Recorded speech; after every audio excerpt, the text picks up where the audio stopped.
సహజంగా ఏ వ్యక్తి అయినా సరే, ఒక వ్యాపారస్తుడు కావచ్చు, ఒక ఉద్యోగస్తుడు కావచ్చు, ఒక రైతు కావచ్చు, తనకొచ్చే ఆదాయం తన పెట్టిన పెట్టుబడికి వడ్డీ పోను తన కుటుంబ పోషణకు సరిపోతూ ఎంతో కొంత మిగలాలని కోరుకుంటాడు.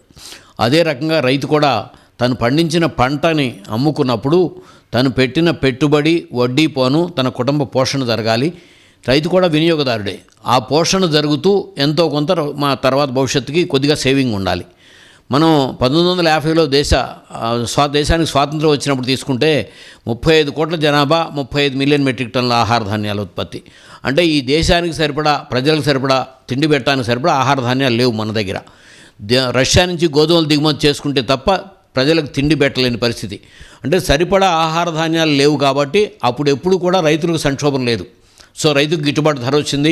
సో మా తాతల రోజుల్లో తీసుకుంటే వాళ్ళు 2 ఎకరాలు పంచుకుంటే కష్టపడ్డారు. రైతు తన పాలేరు కలిసి పశువులతో కలిసి కష్టపడి 2 ఎకరాల నుంచి 10 ఎకరాల దాకా ఎదిగారు. 10 మందికి భోజనం పెట్టారు, సంతోషంగా ఉన్నారు. పండగ వచ్చిందంటే, సంక్రాంతి వచ్చిందంటే నిజమైన సంక్రాంతి పండగ రైతింట్లోనే ఉండేది. ఇది తర్వాత మనం ఉత్పత్తి పెంచుకుంటా వెళ్ళి ఉత్పత్తికి తగ్గట్టుగా వ్యయం వాళ్ళకి కలిపి ధర లేకపోవడం మొదలైన తర్వాత ఆంధ్రప్రదేశ్లో మొట్టమొదటిగా 1988వ సంవత్సరంలో ప్రకాశం జిల్లాలో శనగపచ్చ రైతుకి శనగ పంటకి శనగపచ్చ పురుగు తెగులు వచ్చి మొట్టమొదటి రైతు ఆత్మహత్య వచ్చింది. ఇక్కడి నుంచి ఈ రైతు ఆత్మహత్యల పరంపర కొనసాగుతూనే ఉంది. ఇది చాలా దౌర్భాగ్యమైన పరిస్థితి. అంటే దేశానికి తిండి పెడుతూ మనందరికీ ఆహారాన్ని అందిస్తూ తన కుటుంబానికి ఆహారాన్ని అందించలేక, కుటుంబానికి ఆర్థిక భద్రత ఇవ్వలేక రైతులు ఆత్మహత్యలు చేసుకుంటున్నారు. ఈ ఆత్మహత్యల్లో ఏమీ వాళ్ళకి అసలు కనీసం 10 లక్షలు దాటి డబుల్ డిజిట్లో కూడా వాళ్ళకి అప్పు ఉండే పరిస్థితి లేదు. 4 లక్షలు, 5 లక్షలు, 6 లక్షలు, 7 లక్షలు.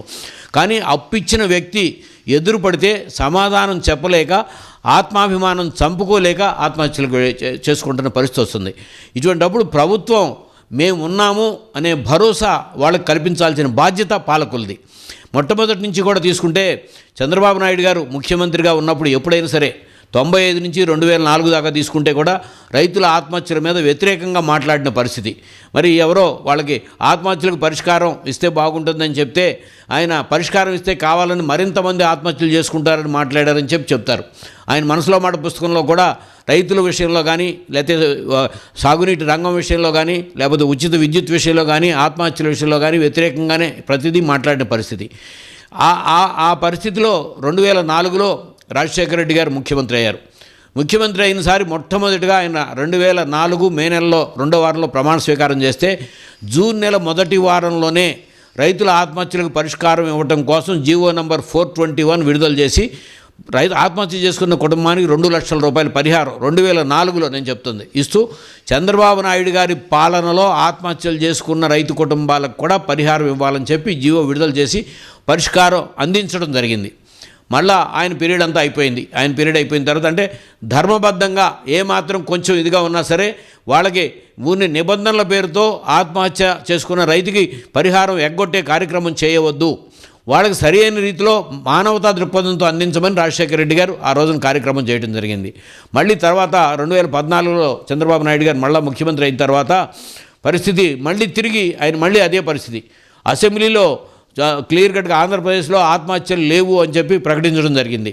దాని మీద జగన్మోహన్ రెడ్డి గారు అసెంబ్లీలోనే ప్రకటించి నేను ఆత్మహత్య చేసుకున్న రైతుల కుటుంబాలకు ఇంటికి వెళ్ళి మీడియా ద్వారాగా వాళ్ళన్నింటినీ కూడా మీకు ఎలుగెత్తి చూపిస్తారని చెప్పి ప్రకటించి అనంతపురం జిల్లా ప్రోగ్రాంను ప్రకటించడం జరిగింది.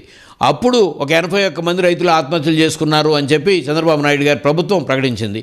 జగన్మోహన్ రెడ్డి గారు క్లియర్ కట్గా వాళ్ళ ఇళ్లకి వెళ్ళి రైతుల ఆత్మహత్యల్ని క్లియర్ కట్గా వాళ్ళకి తెలిసేలా చేయడం జరిగింది.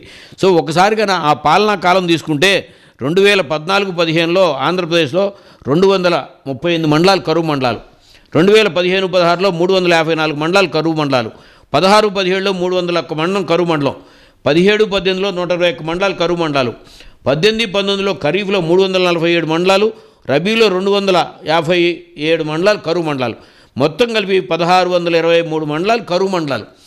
అయినప్పటికీ కూడా ఇంత దుర్భిక్ష పరిస్థితిలో సో పంటలు దిగుబడులు పడిపోయి, ఆహార ధాన్యాల ఉత్పత్తులు పడిపోయి, రైతులు ఆ ఉత్పత్తులను కూడా ధరలకు అమ్ముకోలేక సంక్షోభంలో మళ్ళీ తిరిగి ఆయన 95 నుంచి 2004 దాకా ఏ పరిస్థితి ఉందో అదే పరిస్థితి పునరావృతమైంది.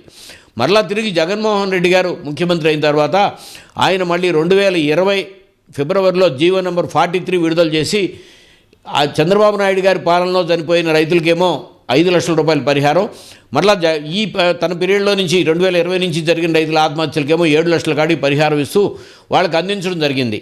అంటే క్లియర్ కట్గా మానవతా దృక్పథంతో అప్పుడు ఆయన 5 సంవత్సరాల పీరియడ్లో ఎఫ్ఐఆర్ని రీవెరిఫై చేయించి ఆ రీవెరిఫై చేయించిన ఎఫ్ఐఆర్లో రైతుల ఆత్మహత్యలు ఉన్న దగ్గర వాళ్ళందరికీ కూడా పరిష్కారం సుమారుగా 474 మంది రైతుల కుటుంబాలకి 5 లక్షల కాడికి పరిష్కారం.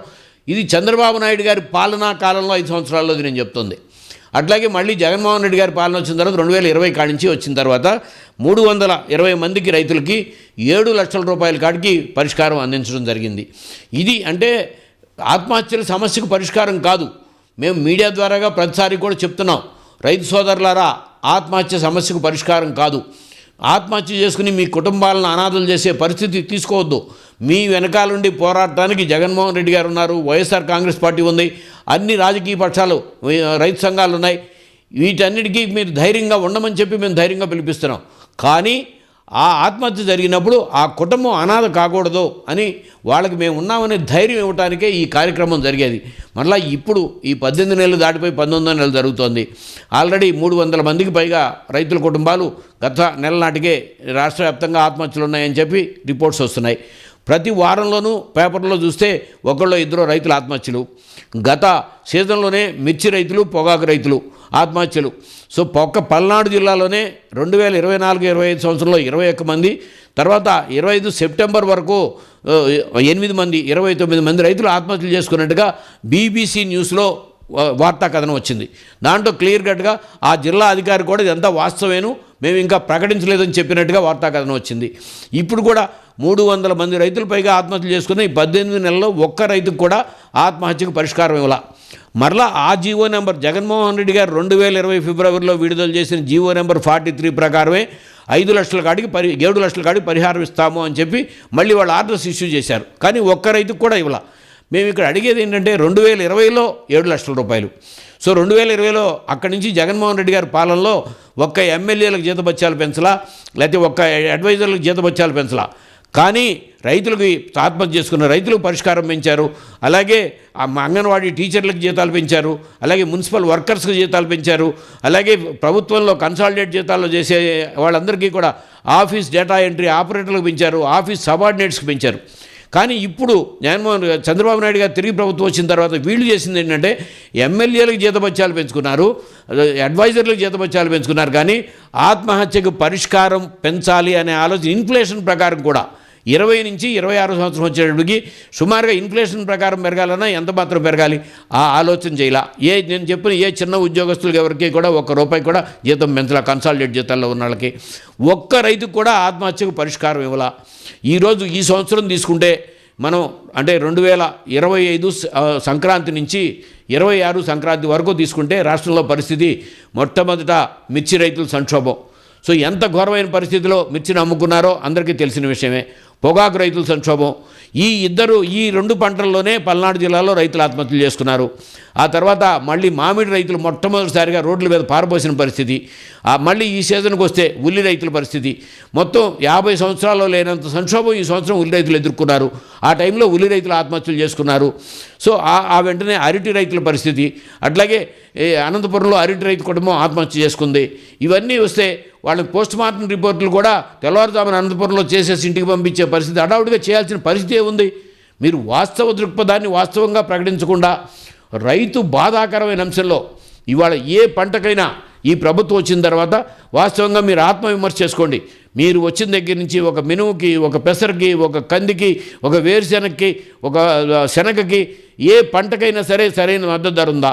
ఉల్లి పరిస్థితి సరే, మామిడి పరిస్థితి సరే, మిర్చి సరే, నిరుడు కోల్డ్ స్టోరేజ్లో ఉన్న శనగ పంటలు ఇప్పటికీ కూడా అమ్ముకోలేని పరిస్థితి.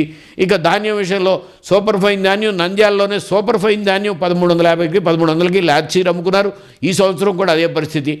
ఇంత సంక్షోభం అన్ని పంటల్లోనూ అన్ని ప్రాంతాలలోనూ కూడా ఇంత సంక్షోభం ఉంటే మేమేదో గొప్పగా చేస్తున్నామని చెప్పడం, అన్ని దిగుబడులు గణనీయంగా గత department of economics and statistics లెక్కల ప్రకారం ఈ సంవత్సరం పంటల ఉత్పత్తులు తగ్గిపోయినాయి. సాగు ఏరియా తగ్గిపోయింది.